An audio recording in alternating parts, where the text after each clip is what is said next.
Halo semuanya, selamat datang di podcast Auti Radio Gunadarma, frekuensi call 34.4 PM. Bersama saya Julian Mongtama. Dalam episode kali ini, kita akan berbincang dengan seorang MC profesional yang masih berstatus mahasiswa Gunadarma dengan banyak pengalaman mengisi beberapa acara besar. Hari ini kami akan mengeksplorasi kisah seorang mahasiswa Gunadarma yang melangkah ke pangku sebagai seorang MC profesional. Bersama narasumber istimewa kami, William, mari kita telusuri perjalanan yang luar biasa ini dan temukan rahasia kesuksesannya dalam dunia MC-nya. Baik nih Kak, selamat siang Kak William. Ya, selamat siang. By the way, jangan panggil gue Kak William kali ya, mungkin biar lebih casual aja kayak panggil gue William. Ya, Oke. Gimana nih kabarnya Will? Ya, sekarang ini baik-baik aja sih. Gimana sih kabar? Gue juga baik-baik aja nih William. Oke, baik. Makasih ya Kak Will, suatu kehormatan bagi kami dan tim kami bisa mengundang Kak William sebagai narasumber kami di podcast kami kali ini Kak. Oke, jadi sebelum kita memulai inti pembicaraan kita nih Kak, gue mau nanya nih Kak, sebelum menjadi MC profesional, latar belakangnya apa sih Will? Kalau boleh tahu ceritanya sedikit aja perjalanannya menjadi seorang MC profesional. Mungkin gue bakal cerita dari awal gimana gue nyemplung ke dunia MC kali ya. Jadi Ya, awalnya sih dimulai dari pas gue SMA. Jadi kayak di SMA itu kayak secara random aja kayak ada guru nyamperin gue kayak ngetes suara sih, kayak ngetes suara kayak coba dong kamu bilang assalamualaikum selamat pagi gitu aja gitu. Nah dari situ guru gue kayak oh ya udah nanti kamu coba latihan MC ya gitu. Nah mulai dari situ tuh awalnya sih dari situ sih. Ya. Menarik juga ya Kak. Oke, MC profesional, latar belakangnya apa sih Will? Kalau boleh tahu ceritain sedikit dong perjalanannya menjadi MC profesional. Oke, berarti awal mula karir gue sebagai MC kali ya. Mungkin dari dulu itu awalnya sih ceritanya itu pas gue SMA dimulainya. Nah pas SMA itu kayak ada aja tuh kayak guru random gitu. Ada satu guru nanya ke gue kayak coba kamu sini gitu. Terus kata dia nyuruh gue untuk bilang assalamualaikum dan selamat pagi. Nah di situ sebenarnya gue itu bukan yang kayak kayak antusias gitu. Justru gue kayak ih ada apa nih gitu kan. Kayak malu-malu juga. Soalnya gue nggak terlalu pede gitu dulu. Nah habis itu setelah itu pas gue coba bilang cuman sekedar bilang assalamualaikum selamat pagi gitu. Nah habis itu gurunya bilang nanti kamu kalau misalnya ada latihan MC kamu ikut ya gitu. Kata dia siapa tahu bakal ngisi acara-acara kita kayak wisuda atau mungkin seminar dan lain-lain gitu kata dia gitu. Nah mulai dari situlah gue mulai karir gue sebagai MC gitu sih. Berarti jadi dari guru yang menawarkan Kak William untuk itu ya Kak? Iya untuk nyoba itu dulu. Oke, jadi gue mau nanya nih Will, lu tuh tipe orang yang extrovert atau introvert sih Will? Nah tadi kan sebelumnya gue udah mention kalau misalnya gue agak malu tuh gue nggak pede pas gue disuruh sama guru gue untuk nyoba untuk menyebutkan kalimat itu yang tadi. Nah itu tuh sebenarnya gue itu agak introvert sih dulu. Dulu itu cukup introvert lah bukan yang extrovert gitu. Karena kayak gue itu ngerasa kayak kurang pede untuk ngelakuin sesuatu. Even kalau misalnya ngomong di depan orang baru atau mungkin kayak di banyak orang aja gue kayak bikin kayak tremor, gue bisa bergetar seluruh tubuh gue gitu kan. Nah jadi ya kayak gitu sih mungkin ya bisa dibilang introvert sih kali ya. Oke. Jadi Will, kan lu introvert nih. Ceritain dong Will, bagaimana lu bisa menjadi MC profesional padahal lu tuh introvert. Nah mungkin dari situ itu mungkin karena paksaan kali ya. Jadi kayak gue itu memaksa diri gue kayak ya udah deh coba aja dulu siapa tahu emang di sini passion gue, di sini jalan gue gitu kan. Terus juga thank to my teacher ya. Terima kasih untuk guru gue yang waktu itu kayak sempet nawarin gue gitu kan walaupun agak ada paksaan gitu. Jadi emang awalnya pasti gugup ada ya kan namanya juga first impression, first experience gitu kan. Benar. Jadi awalnya gugup pasti ada, habis itu salah-salah juga pasti ada gitu kan. Cuman ya karena sering terlatih gitu kan, dilatih terus habis itu gue juga pengalaman gue juga mungkin cukup banyak untuk ngisi acara. Jadi semakin kesini gue kayak semakin nyaman aja gitu untuk ngomong. Ya, gitu. Oke, jadi gue mau nanya lagi nih Will. Jadi gimana caranya si Will ngatasin rasa gugup dan takut lu kalau disuruh ngomong di depan banyak orang? Kan lu kan introvert nih. Jadi gimana cara atasinnya itu loh? Oh ya, ngomong-ngomong tentang introvert dan extrovert ya. Sebenarnya kan kalau misalnya dari pandangan gue itu introvert itu seorang yang kayak cara mereka recharge energi mereka. Ya kan, Benar, kalau ya. misalnya ekstrovert mereka recharge energinya itu dengan berkumpul sama orang banyak atau ke Benar. tempat orang yang ke tempat Ya. yang rame gitu kan. Sedangkan introvert itu ngumpulin energinya itu lebih kayak Menyendiri. menyendiri, quality Benar. time, me time Ya, gitu kan. benar.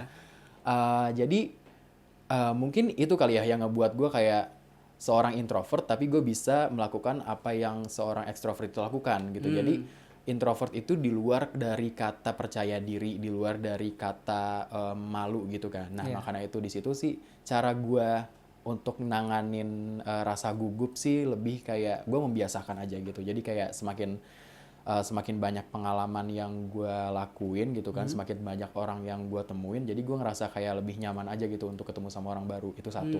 Yang kedua, gue kalau misalnya nge-MC sih ya, biasanya gugupnya itu gue atur itu dengan cara sebelum naik ke stage gue biasanya kayak makan dulu nih, makan makanan yang oke. mungkin bagi gue kayak oh ini bikin gue lebih nyaman untuk MC gitu kan, Ya. atau enggak kayak gue pemanasan dulu, kayak tarik nafas dulu, tenangin diri dulu biar nggak Oke. terlalu gugup gitu sih paling. Oke. Iya. Lu pernah nggak sih kayak ngomong di depan cermin gitu, latihan ngomong gitu? Oh kayak gitu untuk sih menjadi pasti MC? sering, ya Oh, pasti sering ya? banget, pasti Ya. sering banget. Itu kayak itu kan latihan ya, jadi kayak di situ kalau misalnya di depan cermin lebih kayak gimana cara gue ngontrol muka gue gitu. Kadang kan kalau misalnya kita ngomong kan kadang muka kita nggak kekontrol Iya, ya kan. benar, Kadang suka ya. tiba-tiba wah jelek banget nih muka gitu Ya. kan. Kadang suka out of control gitu Iya, kan. terus Nah, banyak banget yang lihat juga kan iya, ya kamu betul jadi banget. MC. Iya, Benar. apalagi gue itu kerja kan kayak di depan kamera gitu kan. Nah, Oke. makanya itu kayak oke gue ngontrol cara muka gue itu bentukannya kayak gimana. Habis itu juga ditambah sama aja kayak gue ngobrol sama orang, cuman emang gak ada feedback aja sih paling dia Oke, kalau iya bisa di benar. mirror gitu ya. Iya, MC kan komunikasi satu arah. Iya, betul banget. Iya. Oke, jadi apa sih yang bikin lu tertarik menjadi MC profesional sih, Will? Apa yang bikin gue tertarik? Benar. Kalau misalnya ketertarikan gue mungkin sebelumnya sih gue nggak terlalu tertarik sama dunia MC ya kan, karena emang belum tahu aja gitu MC itu kayak gimana gitu Iya, kan. benar. Nah, setelah gue tahu MC itu ternyata kayak wah MC itu seru ya, kayak kita bisa menjadi bagian dari suatu acara yang mana kayak acara itu mungkin penting banget untuk seseorang. Contohnya kayak mungkin MC jadi di acara wisuda atau mungkin kayak MC pernikahan itu kan kayak kalau misalnya nggak ada kita, nggak ada yang memandu acara gitu kan, sebagai MC kan kita memandu acaranya gitu kan. Kalau misalnya nggak ada yang mandu acara, acara itu nggak bakal berjalan dengan lancar. Iya, Nah, benar. makanya itu kayak peran penting MC itu peran penting dari suatu acara. Iya, benar. Jadi dari gue tuh kayak yang bikin gue tertarik karena itu kayak experience-nya gitu kan. Jadi kayak gue ngerasa kayak gue itu punya impact besar terhadap suatu acara gitu sih. Oh ya, luar biasa ya, Kak. Iya, bener-bener luar biasa. Oke, jadi gue mau nanya lagi nih, Kak. Oke, baik. Apa aja sih, Kak, apa aja sih, Will, halangan lu yang lu temuin sebagai MC profesional, dan gimana caranya sih lu, Will, ngatasin halangan-halangan itu? Halangan yang gue temuin sebagai MC itu biasanya apa ya? Mungkin, biasanya ada kalau misalnya dalam suatu event itu Ya. ada yang namanya kan koordinasi ya kan. Nah, koordinasi dari mungkin tim yang ngatur event secara keseluruhan dengan MC gitu. Nah, kadang ada aja tuh, kadang ada selipan-selipan dari tim organizer-nya kayak nanti di sini akan ada acara ini ya dadakan. Oh, Padahal oke. itu di luar dari schedule kita, di luar Oke. dari cue card kita gitu Iya, kan. Itu benar. pasti kayak kita harus gimana caranya kita itu harus ngehandle acara tersebut dengan baik Iya. gitu kan, walaupun ada tambahan acara lainnya. Ditambah juga kan apalagi kalau misalnya dalam satu acara kan kita punya waktu tertentu. Iya, Ya kan? benar. Kayak ada waktu yang sudah ditentukan ini Iya, harus benar. selesai jam segini, harus selesai jam segini Iya, gitu kan. bener banget. Itu sih paling challenge-nya gitu. Habis itu apalagi ya sejauh ini sih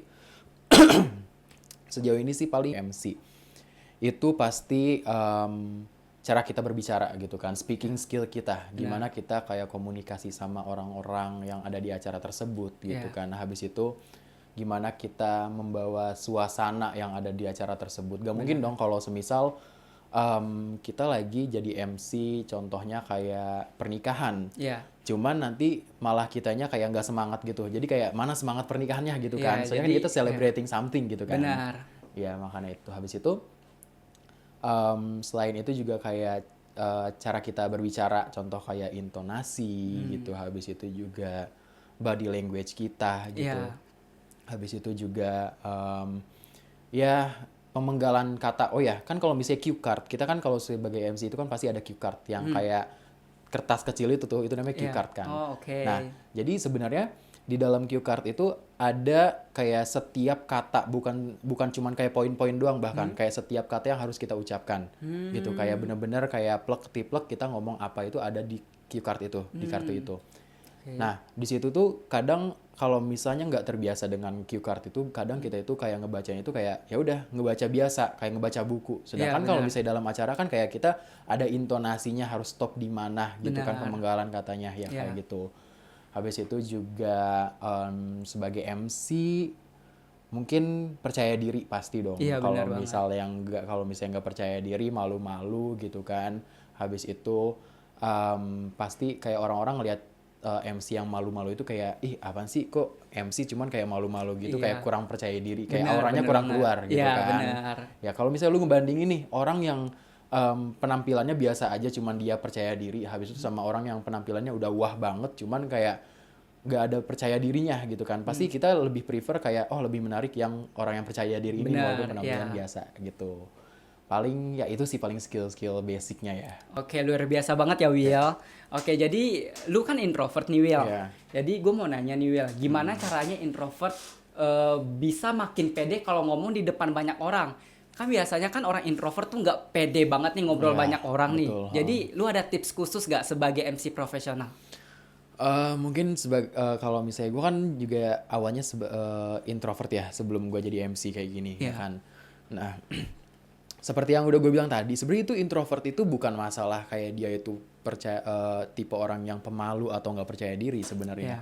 Cuman introvert itu gimana cara dia itu kayak ngembaliin energi dia gitu kan. Gimana cara dia kayak ngumpulin energi dia itu dengan cara kayak ya udah me time, lebih ke bersendiri gitu kan. Lebih Iya. ke menyendiri gitu. Benar. Mungkin karena kebiasaan dia yang menyendiri itu, makanya itu dia kayak jarang berinteraksi sama orang, ujung-ujungnya jadi malu, jadi orang yang Iya, pemalu bener gitu. banget. Nah, kalau menurut gue sih cara tips and trick untuk orang introvert biar bisa jadi MC profesional ya coba aja dulu gitu loh. Maksudnya kayak kalau misalnya misalnya lu itu introvert, cuman lu kayak gue pengen deh kayaknya seru deh jadi MC, atau enggak kayaknya seru deh masuk ke dunia kayak event gitu kan, terutama MC mungkin gitu kan. Itu mungkin ya sebagai diri yang introvert itu kayak lu harus nge-push diri lu sendiri gitu kan. Oke. Kalau misalnya lu nggak nge-push diri lu sendiri, kayak kalau misalnya lu nggak maksa diri lu untuk keluar dari zona nyaman lu Iya. gitu kan, lu nggak bakal keluar dari situ. Benar. Ya kan? Iya. Nah, habis itu juga lu harus nyoba untuk lebih banyak berinteraksi sama orang daripada kayak me time. Oke lah, lu mungkin kayak cara recharge energi lu itu kayak me time, ya kan, Oke. quality time with yourself gitu kan, menyendiri gitu kan. Cuman kalau misalnya gimana sih kalau misalnya lu punya target, pasti target lu harus lu capai gitu kan. Nah, dengan cara apapun, yaitu kalau misalnya lu target lu untuk menjadi MC profesional gitu kan, sedangkan lu itu introvert, ya udah lu harus kayak keluar dari zona nyaman lu yang sebenarnya lu itu kayak selalu me time terus-terusan gitu kan. Jadi ya kenapa nggak lu coba untuk berinteraksi sama orang banyak gitu kan. Itu sih paling dari gue. Oke, Will. Lu kan orangnya introvert nih, Will. Ya, Jadi gimana sih caranya lu ngebangun networking sama orang lain di dunia MC, Will? Cara gue ngebangun networking gue di dunia MC itu mungkin gue mulai mulai ngebangun networking gue di dunia MC itu pas gue udah masuk kuliah, kayak bener-bener gue tekunin gitu kan. Iya. Soalnya pas SMA kan paling gue tuh kayak cuman sekedar kalau misalnya disuruh sama panitia event atau enggak kayak sama guru untuk Will, kamu jadi MC di acara A ya untuk tanggal segini gitu Iya. kan. Paling cuman kayak gitu doang, dan itu juga partner-partner gue itu didapat dari yang sekolahan gue juga gitu ya kan. Jadi yang kayak sesama murid gitu.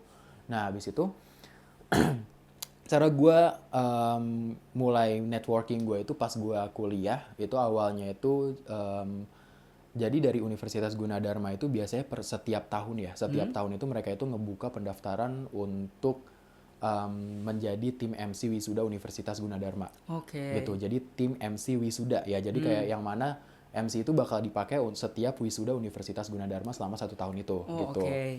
Nah, dari situ tuh gue mulai daftar nih awalnya. Nah, Iya. kalau misalnya pas daftar itu kan otomatis kayak banyak tuh orang yang daftar. Nah, mulai dari situ juga gue kayak kenalan sama orang-orang yang sesama ngedaftar di jadi tim MC tersebut gitu Iya. kan. Jadi gue kayak kayak ya udah kayak kenal-kenalan aja, kayak sok kenal aja gitu, kayak ngedeketin mereka kayak lu mungkin bisa gue tanya kayak dari fakultas mana atau enggak rumahnya di mana, region Iya. mana. Awalnya sih dari kayak gitu kan. Soalnya kan biasanya orang-orang yang kayak ikut seleksi MC kayak gitu kan biasanya kayak antara satu dia nyari pengalaman atau dua mereka itu udah punya pengalaman. Iya, benar. Gitu kan. Iya. Nah, makanya itu kalau misalnya orang yang udah punya pengalaman biasanya kayak mereka itu ngomongin tentang MC itu pasti kayak lancar banget kan. Iya, Soalnya kan bener banget. kayak udah punya pengalaman yang panjang Iya, gitu kan. bener Nah, banget dari sih. situ gue kayak ya udah kayak biasa aja kayak tukeran Instagram. Nah, mulai Iya. dari situ kayak networking gue juga kebangun gitu kan. Itu sih awalnya gue dari seleksi itu. Nah, pas gue udah masuk jadi tim MC, pas gue lolos jadi tim MC, itu gue nggak akan pernah ninggalin kesempatan. Jadi kalau semisalnya ada kesempatan lain untuk gue nge-MC di acara lain di kampus gitu Ya. kan, itu pasti gue kayak oh iya saya bisa bu. Bakal gitu. lu ambil gitu ya. Bakal gue ambil Benar, pasti. Gue nggak oke. mau kayak nyanyiin kesempatan lah gitu kan. Iya. Jadi waktu itu sempet gue itu ada di kampus itu ada acara pengukuhan guru besar. Ya, itu acara apa tuh Will kalau boleh tahu? Pengukuhan guru besar itu acara di mana kayak dosen itu kayak dia tuh diangkat jadi guru besar Oke. gitu, guru besar Universitas Gunadarma. Kayak profesor lah, profesor. Oh, iya. Diangkat jadi profesor Oh, gitu. pengangkatan S3 ya. Iya, kayak lebih kayak bukan S3 sih, kalau S3 kan kayak kuliah S3 gitu. Cuman ini itu dia itu udah S3 terus untuk dijadikan kayak petinggi di kampus tersebut lah Oke. gitu. Oh, oke. Iya, kayak pelantikan gitu. Oh, Nah, iya, iya. Nah, habis itu kan gue mikir kayak wah ini acara gede nih pasti. Iya, Yang datang benar. juga bukan orang yang biasa aja pasti, Iya, ya pasti kan. dosen-dosen di Univ juga. Dosen, Iya. habis itu rektor juga pasti ada gitu Iya, kan. Gue pasti. mikirnya gitu kan. Kalau misalnya gue bisa masuk sini, relasi gue makin gede, gue mikirnya gitu. Benar banget. Ya kan. Nah, habis itu ya udah gue bilang ke dosen gue yang ngelatih gue MC kayak Bu, saya boleh deh, mau deh saya nyoba nge-MC di acara guru besar gitu kan. Iya. Nah, kebetulan waktu itu ada 3 orang yang mau termasuk gue Iya. gitu. Habis itu kata dosen gue kayak oh ada 3 orang nih berarti sama kamu yang mau gitu Iya. kan. Gimana kalau misalnya kita seleksi gitu kan. Nah, diseleksi lagi. Iya. Akhirnya awalnya sih bukan gue yang kepilih. Awalnya bukan gue yang kepilih soalnya gue itu udah ngisi MC. Jadi kan acara guru besar pertama gue itu di bulan Desember. Ya, di bulan Desember 2023. Oh, tahun lalu berarti ya. Oke. Tahun lalu di bulan Desember 2023 itu acara pertama guru besar gua gitu kan.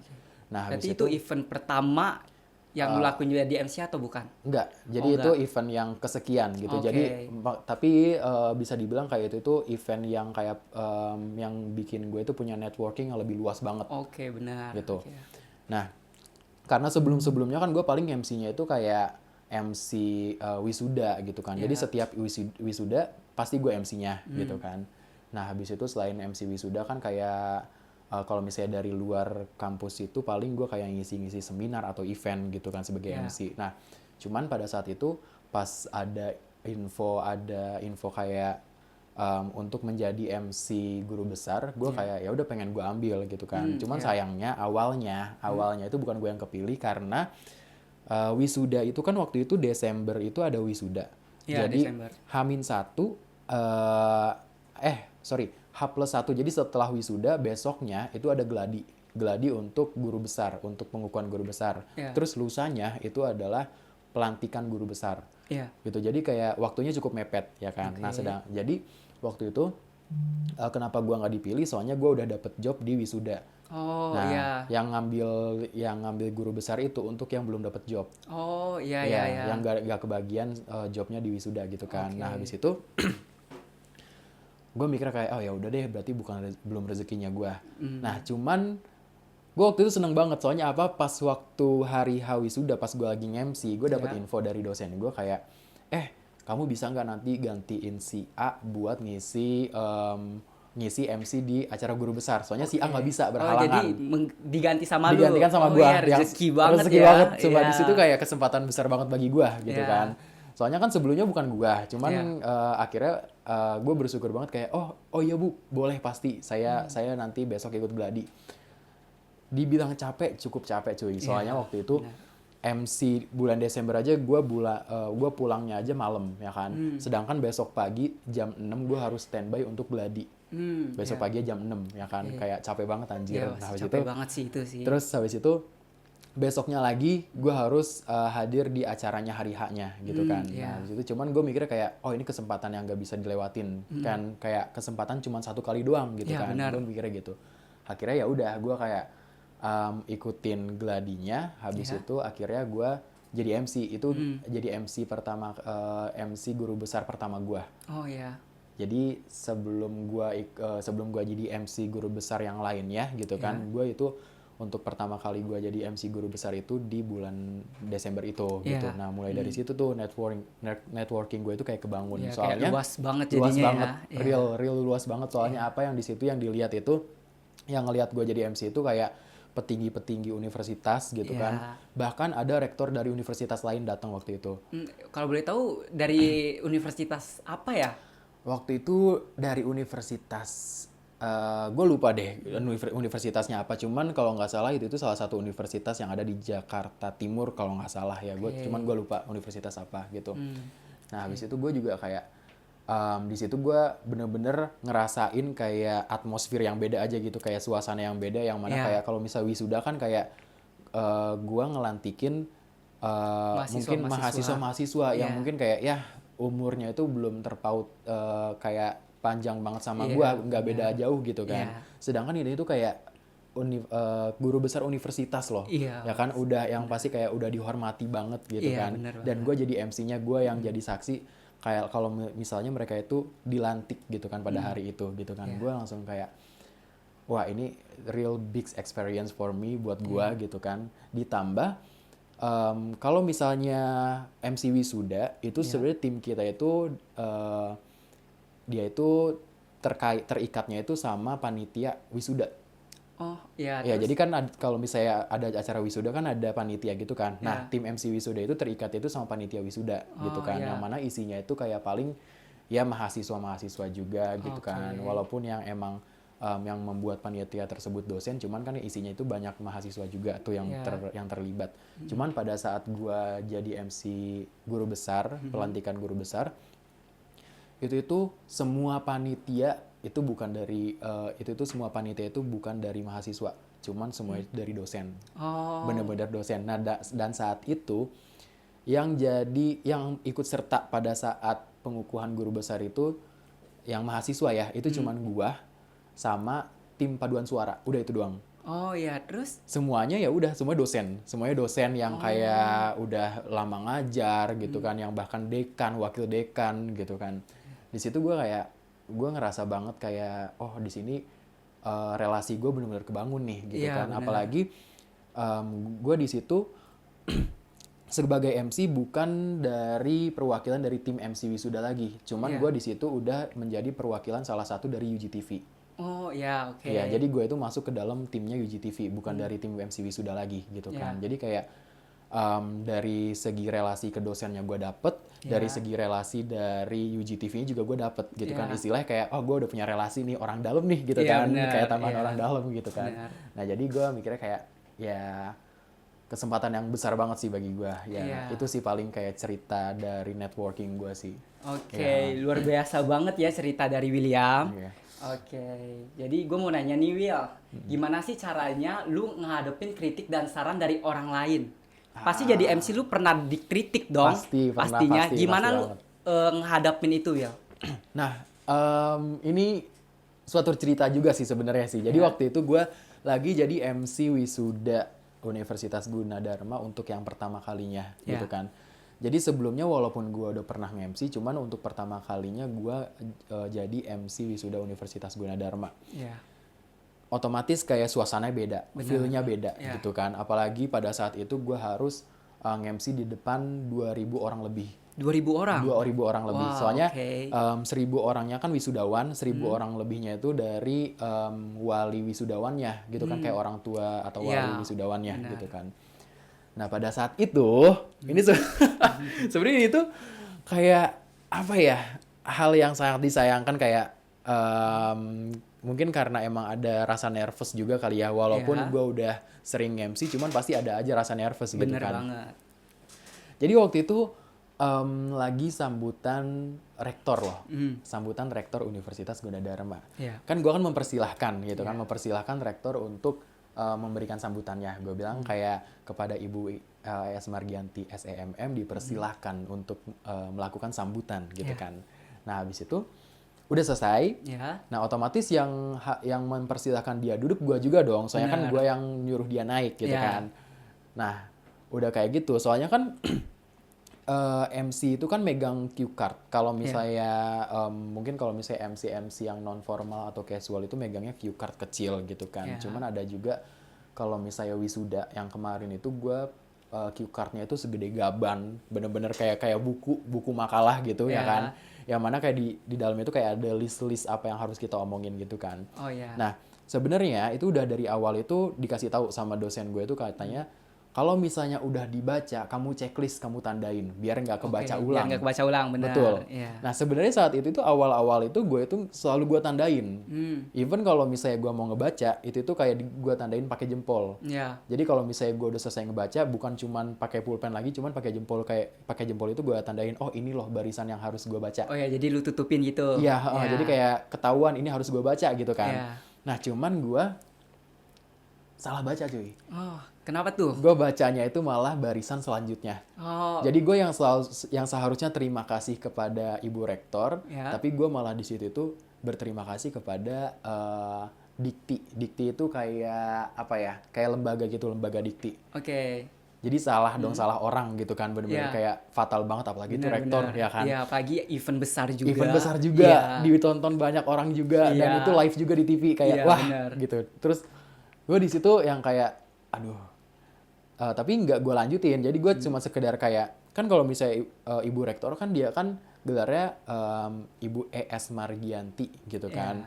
Nggak ada tulisan apa ya waktu itu ya, profesor atau apalah gue lupa. Jadi gue malah baca terima kasih kepada insinyur ya. Yang seharusnya nggak ada insinyurnya, gue malah kayak terima kasih kepada Ibu Insinyur Paris.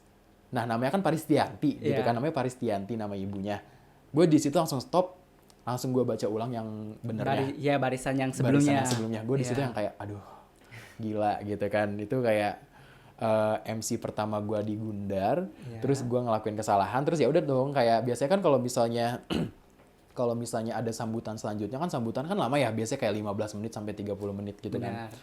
Otomatis MC turun ke backstage dulu. Nah, pas gue turun ke backstage itu ada entah dia wakil dekan atau dekan, itu dia bilang kayak gini, dia orang Sumatera sih ya kan. Kan kalau misalnya orang Sumatera kan terkenalnya kayak orangnya apa ya, keras gitu Iya. kan. Kalau misalnya ngomong ya udah ceplos-ceplos aja Benar, gitu kan. iya.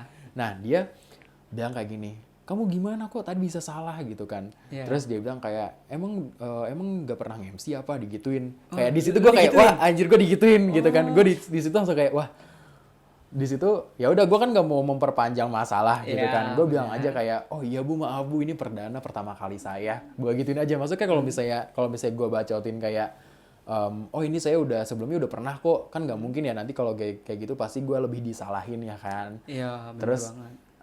akhirnya ada yang nenangin juga dosen pembimbing gue. Dia bilang kayak udah nggak apa-apa, dia emang orangnya suka kritik gitu kan. Ya Iya. jadi paling cara gue nanganin kritikannya itu ya bukan berarti gue nggak nerima ya, gue terima kritikan dia kayak Iya. gitu ya kan. Cara gue ya paling gue evaluasi emang gue waktu itu salah gitu Iya. kan, jadi jangan sampai hal yang sama terulang gitu Iya. sih paling Oke, luar biasa banget ya cerita dari William ini. gitu. Oke, jadi gue mau nanya lagi nih Will. Oke. Gimana sih caranya introvert tuh ngejaga keseimbangan antara kehidupan pribadi dan profesional sebagai MC lu?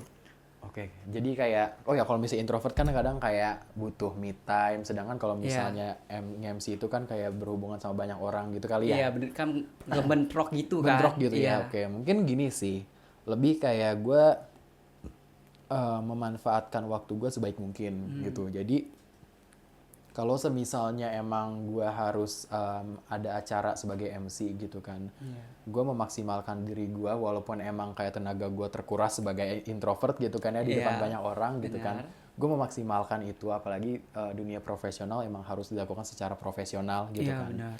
Nah, jadi ya udah gue lakuin aja, gue maksimalin ya kan, walaupun emang sampai rumah pulang-pulang itu kayak capek banget, lelah banget gitu kan. Nah cuman kalau semisal gue lagi nggak ada job, paling gue kayak ya udah gue menghabiskan waktunya itu untuk apa yang seharusnya gue lakukan gitu sebagai introvert, paling kayak ya gue lebih kayak me time di rumah, nonton film atau enggak kayak ngerjain sesuatu gitu sih paling, untuk ngebuat balance-nya gitu. Oke, Iya. baik Kak. Oke, jadi gue mau nanya lagi nih Kak. Gimana sih caranya lu tuh biar tetap fokus dan termotivasi buat ngejar tujuan lu sebagai MC profesional? Untuk tetap fokus. Iya, pasti saat lu jadi MC lu juga kadang-kadang nggak fokus untuk ngejar tujuan lu. Gimana caranya Kak? Lebih kayak bimbang kali ya mungkin kalau Iya. misalnya gue. Kalau gue itu mungkin lebih kayak bimbang. Soalnya apa? Karena gue ngelihat peluang gue sebagai MC ini bukan sebagai pekerjaan full gue di masa yang akan datang nanti gitu. Ya, oke. Jadi gue lebih mikir kayak MC ini bakal gue lakuin sebagai pekerjaan tambahan. tambahan atau sampingan gitu ya kan. Jadi mungkin ya lebih kayak gimana ya? Kalau misalnya jadi MC itu paling kayak ya udah gue tetap melakukan hal yang emang seharusnya gue lakukan sebagai MC, kayak profesionalismenya tetap gue jalanin gitu kan. Cuman di sisi lain juga gue mengejar hal lain yang pengen gue kejar gitu kan, dengan cara kayak gue lebih kayak ke manage aja sih, nge-manage apa yang harus gue prioritaskan gitu kan. Kalau semisalnya emang gue ngeprioritaskan untuk menjadi A, ya gue melakukan apapun yang berhubungan dengan pekerjaan A, paling gitu sih. Oke. Oh ya, gue mau nanya nih Kak. Iya. Jadi kan lu menjadi MC kan mendadak gitu dari suruhan guru lu. Iya, betul banget. Ya kan? Cita-cita lu apa sih Kak sebelum lu menjadi MC ini? Cita-cita lu? Kalau misalnya dulu sih sebenarnya gue walaupun gue introvert ya, cuman gue ngerasa kalau misalnya cita-cita gue itu lebih kayak orang-orang yang ekstrovert gitu loh. Ya. Mungkin kalau misalnya introvert itu mereka cita-cita itu yang lebih kayak nggak berhubungan sama orang banyak gitu kan. Kayak kantoran. Iya, gitu kan, di benar. depan laptop gitu kan. Iya. Cuman kalau misalnya gue pribadi, gue lebih kayak gue pengen deh punya banyak relasi gitu loh. Walaupun gue introvert gitu kan, cuman gue pengen banyak relasi. Jadi cita-cita gue itu dulu itu berhubungan sama yang banyak orang gitu. Contoh kayak apa ya? Oh ya, by the way gue suka ngajar juga. Gue suka ngajar gitu kan. Jadi dulu itu gue sempet pengen jadi dosen atau enggak guru gitu. Habis itu gue juga dulu sempet ikut rekrutmen ini, flight attendant, pramugara. Oh iya. Sempet juga gue ikut itu apa sih rekrutmennya. Habis itu juga apalagi ya, selain dosen, guru, pramugara, dulu gue juga sempet kayak pengen ini loh, kayak bergelut di dunia pariwisata. Oh iya. Iya, itu sih paling dulu. Cuman kalau misalnya sekarang sih mungkin sebagai anak ilmu komunikasi ya, mahasiswa ilmu komunikasi, sekarang gue lebih kayak gue pengen cari tahu mendalam tentang dunia sosial media nih. Apalagi kan zaman sekarang kan kayak dikit-dikit berhubungan digital, berhubungan sama digital atau teknologi gitu kan. Apalagi sosial media sekarang banyak penggunanya gitu kan. Benar. Nah makanya itu mungkin gue sekarang lebih kayak ke dunia sosial media. Jadi dunia MC gue mungkin tetap gue jalanin gitu kan, karena suatu passion gue juga gitu kan, udah menjadi ranah profesional gue juga gitu kan. Cuman di sisi lain juga gue pengen mencoba hal yang baru gitu. Oke, baik. Luar biasa banget ya. Iya. Oke. Kan lu kan sebagai orang introvert nih, ada pesan nggak buat orang introvert yang pengen ngembangin kemampuan public speaking menjadi seperti lu? Untuk pesan gue sebagai introvert, paling pesan gue kepada orang-orang introvert di luar sana mungkin ya, jangan selalu berpikir kalau kalian nggak bisa, pasti kalian bisa. Soalnya ini semua itu jangan pernah berlindung di balik kata introvert. Kalau biasanya kan orang kan bilangnya kayak, gue nggak bisa gue karena introvert, gue nggak bisa berkomunikasi dengan banyak orang. Betul banget, banyak banget orang yang kayak berlindung di balik kata gue introvert gitu kan. Benar. Dengan cara dia introvert, dia ngerasa kalau misalnya gue nggak bisa berinteraksi sama banyak orang, gue tremor, gue malu gitu kan. orang-orang kan biasanya kayak gitu, berlindung di balik kata introvert gitu kan. Benar. Mungkin dari sekarang kayak gue nyuruh lu semua mungkin stop deh berlindung di balik kata introvert itu, ya kan? Soalnya kan kayak kalau misalnya sekali lagi gue ingetin kalau misalnya introvert itu sebenarnya itu cara lu nge-recharge energi lu gitu kan. Iya. Jadi di luar itu ya lu bisa kayak berinteraksi sama orang lain gitu kan, berinteraksi sama orang banyak gitu kan. Jadi kalau misalnya emang lu seorang introvert tapi mungkin lu itu kurang percaya diri, Ya. itu bukan karena lu introvert tapi emang lu belum percaya diri. Jadi Ya. ya cara lu untuk percaya diri ya cari cara Ya. untuk diri lu percaya diri gitu kan. Entah itu lu ikut organisasi, entah itu lu ikut komunitas atau apa gitu kan. Jadi ya itu sih paling kayak stop berlindung di balik kata introvert gitu Iya. sih. Iya. Wah, luar biasa ya. Iya. Baik Kak Will. Oke. Jadi gue mau nanya lagi nih Will. Oke. Apa sih harapan lu buat masa depan lu menjadi MC profesional? Harapan gue mungkin kayak lebih kayak apa yang gue pengen kali ya untuk di kedepannya nanti. Benar. Mungkin gue pengen apa ya, ngisi acara kemerdekaan kali ya, kayak di Istana Merdeka gitu. Soalnya gue Oke. pernah ketemu sama seseorang yang mana dia itu MC atau yang ngemandu acara upacara bendera Ya. di hari kemerdekaan pada kapan ya, tahun 2000, dia bilang waktu itu 2023 atau 2022 gitu kan. Nah di situ kayak gue ngerasa kayak wah, jadi MC di tempat yang kayak gitu pasti perannya penting banget dong ya kan. Apalagi itu acara tahunan ya kan, yang dirayain seluruh Indonesia gitu kan, dan ditayangkan hampir di seluruh stasiun TV gitu kan. Iya. Jadi gue mungkin mikirnya kayak bakal seru banget satu, yang kedua pengalaman gue juga bakal jadi pengalaman yang mungkin gak bakal gue lupain. Bener gitu sih banget. paling. Iya. Iya itu sih. Terus relasi lu juga bakal nambah banyak Betul juga. banget, relasi gue juga bakal banyak banget sih pasti. Iya, oke. Thank you, Kak. Oke, Will. Jadi ini ada pertanyaan terakhir dari Oke. gua, Will. Apa sih motivasi lu buat orang introvert yang ingin terjun di dunia MC profesional seperti lu ini? Mungkin untuk orang-orang introvert di luar sana, Ya. apa ya? Jangan, ya tadi yang mungkin sebelumnya udah gue mention, jangan berlindung di balik kata introvert Ya. gitu kan. Karena sebenarnya dunia dengan apa ya, interaksi orang-orang banyak di luar sana itu nggak semenyeramkan itu ya kan. Karena sebenarnya kayak orang-orang akan bereaksi seperti bagaimana kita bereaksi gitu sih sebenarnya ya kan. Ya. Jadi kalau misalnya kita ngasih impresi yang bagus ke mereka gitu kan, pasti dari mereka juga bakal ngasih feedback yang bagus ke kita. Jadi jangan kurang pede, jangan ngerasa kalau misalnya gue nggak bisa kayak gini, pasti bisa. Semua orang bisa. Kalau misalnya gue bisa, masa kalian nggak bisa gitu sih. Ya, oke. Makasih banyak ya Kak Will Iya, udah sama-sama. menjadi narasumber di podcast ini. Podcast ini bener-bener inspiratif banget nih buat kalian para introvert yang pengen ngembangin kemampuan public speaking kalian menjadi MC profesional. Dan juga buat para pendengar, jangan lupa buat terus belajar dan ngembangin diri ya. Yakin aja deh kalau kalian tuh bisa ngejar mimpi kalian meskipun kalian tuh introvert. Dan juga ingat, setiap orang tuh punya potensi dan keunikannya masing-masing. Manfaatin keunikan kalian buat bersinar dan ngejar tujuan kalian. Oke, saya Julian Ongtama, pamit ngundur diri. Ya, bye-bye. Thank you Bye-bye, guys. guys.